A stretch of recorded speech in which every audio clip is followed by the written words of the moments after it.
Let's go live to Damascus now. Dr Bouthaina Shaaban is the Syrian President Bashar al-Assad's top advisor.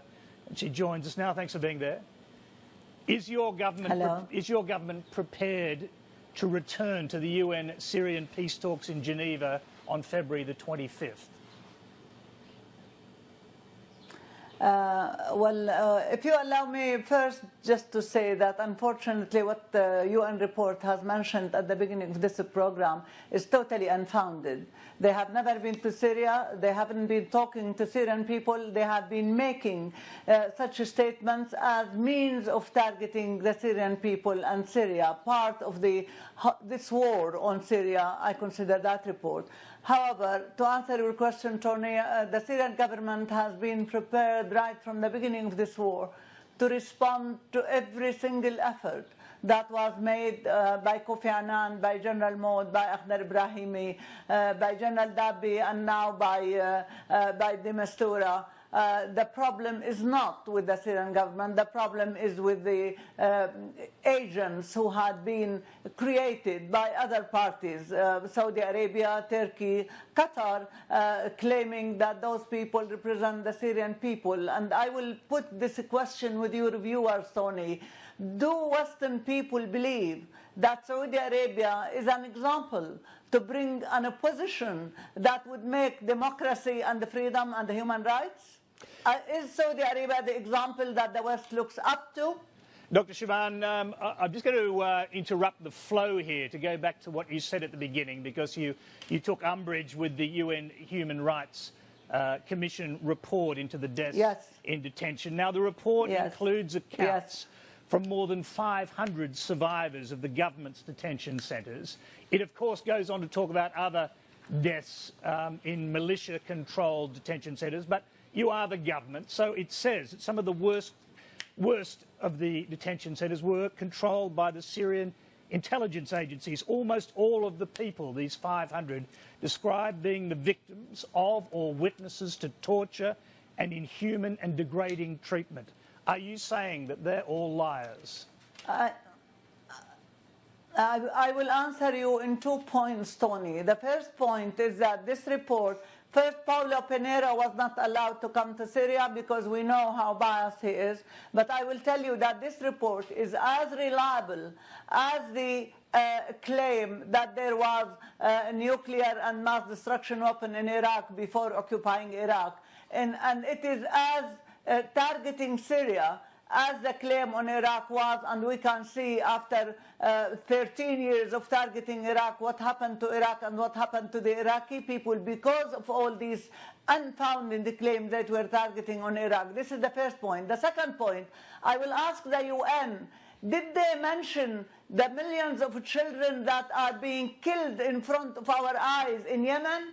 And Yemen did not do anything. Isn't the obligation of the UN to question Saudi Arabia about this aggression, this horrible war on Yemeni people? Dr Shaaban, what I'm saying is that the UN report has no credibility. One word.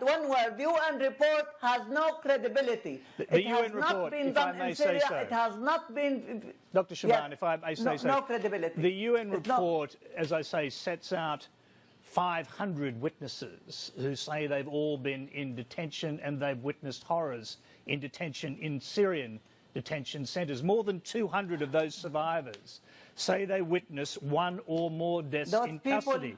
They describe, if I can just finish, they describe their cellmates being beaten to death during interrogation or dying in their cells after being tortured. Have you taken the time to read the accounts of these individuals? I did. I definitely did. And I will remind you of the first Geneva when we went to Montreux, and there were pictures published in London claiming to be pictures of people who are dying of hunger in Syrian prison, and later the whole world discovered that these pictures were made up by a Qatari company to be broadcast. I tell you, these people interviewed, if there were people who are interviewed, they haven't been in Syrian prison, they were not in Syria. This report was made in the Turkish and Jordanian camps of the supporters of the terrorists who had been targeting Syria for the last 5 years. It is another way of targeting the Syrian people one and Syria. particular case to your attention, because there's so much detail around it. In 2014, a man held in the centre under the control of the 4th Division of the Syrian army had his genitals mutilated. There are case after case of torture and murder in this report, and whether you believe the witnesses or not, can I ask you, how are you going to respond to it? I would have believed a report that would be balanced and that would speak about ISIL crimes, about the moving of Syrian people from anywhere that terrorists occupy to go under the Syrian government. If the Syrian government is as this report describes, could you tell me, or could the UN tell me, why 85% of the Syrian population are in the areas controlled by the government? Why, wherever there is a terrorist organization in any part of Syria, the whole Syrian people move to the areas where the Syrian government is in full control? You know, Dr. Shaaban, I answered you, Tony. Dr. Shaaban, can I just make the point that's not entirely true, as we see hundreds of thousands of Syrians fleeing the country and going to places like Turkey and making their way to Europe. Now, this report calls for your government to take urgent action, to make direct orders to the military and the intelligence personnel associated with these prison camps to order them to cease the arbitrary killing of prisoners. Will you do that? My government is not waiting for the UN to tell our government its duties. We are a responsible government. Our people are extremely important to us. And as I said, I repeat again, such a report, plus the sanctions, plus all the measures that had been taken against the Syrian people to prevent food and medicine to arrive to the Syrian people, plus the terrorists, all these are different ways of targeting our country and our people. This is why we have been suffering for 5 years from this war. It's about time that the world looks for the truth rather than for falsified accusations that are totally unfounded. Okay, Bouthaina Shaaban, let's go back to these peace talks in Geneva, which you say you are prepared to return to. The key condition for the peace talks to actually succeed is for there to be a ceasefire. Do you agree to that? Well, the least thing that the world and the UN could have said is that the Syrian delegation arrived as scheduled by the Vienna group. The Syrian delegation was there ready with no precondition. The Syrian government the Syrian delegation was positive and forthcoming, while the other side were fighting with each other and they were so irresponsible, and they are the ones actually who brought the talks into an end. Yes, so, that is true. Said, Dr. Shaaban, I'm sorry to interrupt you. Dr. Shaaban, that is true. They were squabbling amongst each other, but I'm actually asking if, when you go back to the talks, you're prepared, without conditions, to offer up a ceasefire. Yeah, well, you know, there is no such thing as this question. We are prepared to go back with no precondition, and the other side should go back with no precondition. But then what the subject or the timetable of the talks is left up to the Syrian. This is what Security Council Resolutions 2254 says.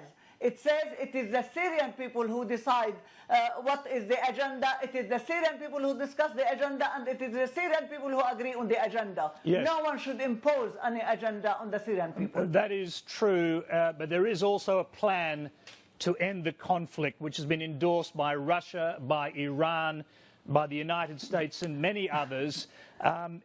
It's that the peace talks would establish a transitional government in Syria, which would rule the country for 18 months, after which, I'll just finish the point, after which there would be elections. 18 months there would be elections. Do you agree to that plan? Tony, I am here to be informative to your viewers. and I respect your viewers, I'm speaking from thousands of miles away, the only way and the best way to end this war on Syria is to have Western countries truly wanting to fight terrorism, to join the Syrian army and the Russians in fighting terrorism. You know, al-Ramadi in Iraq, they said that the American coalition liberated al-Ramadi. 90% of al-Ramadi is destroyed.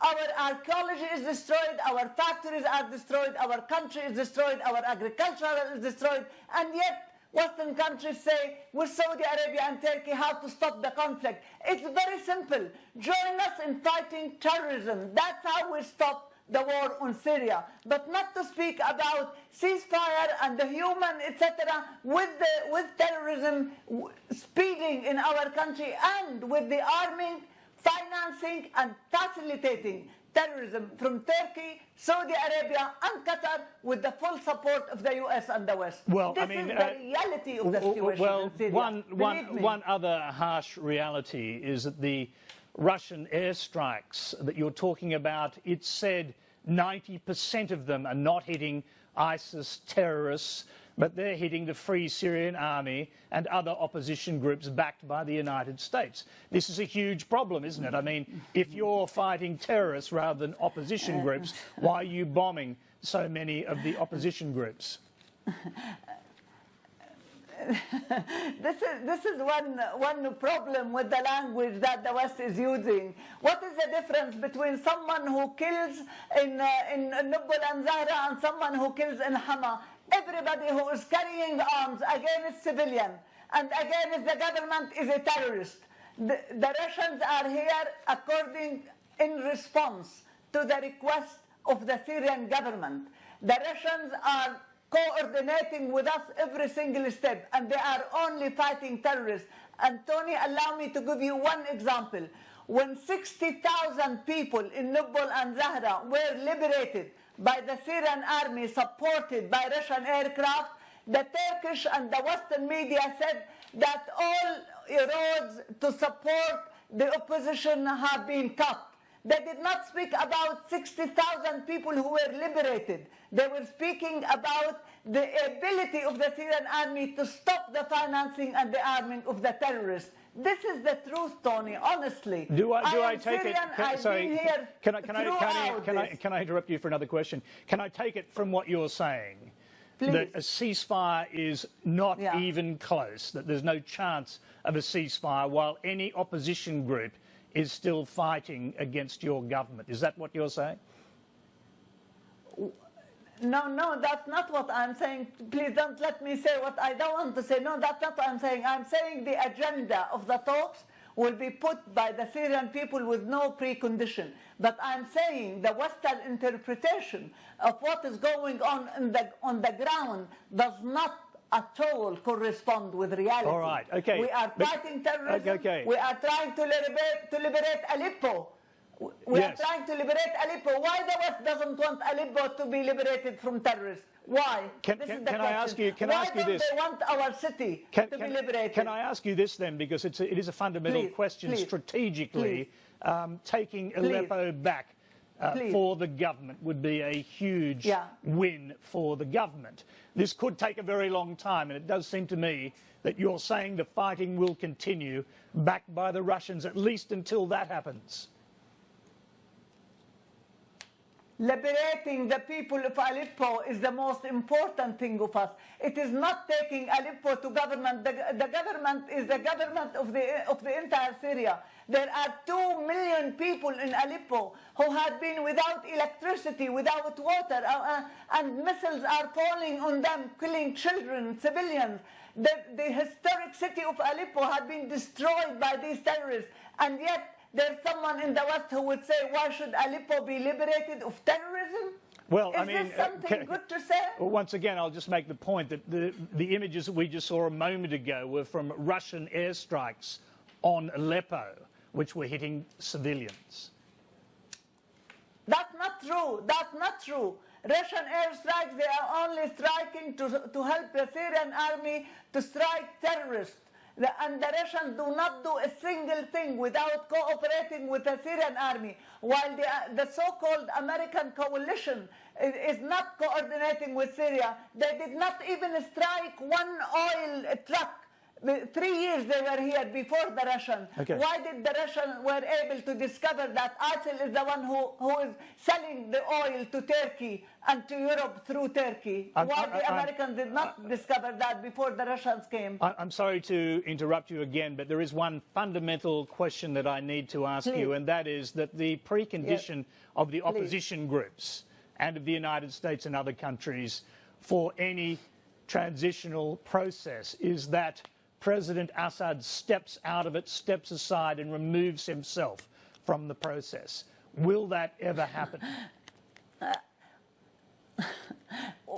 you know, this what you call opposition group, the Security Council Resolution 2254 asked for one broad delegation from the opposition to represent the opposition in Geneva.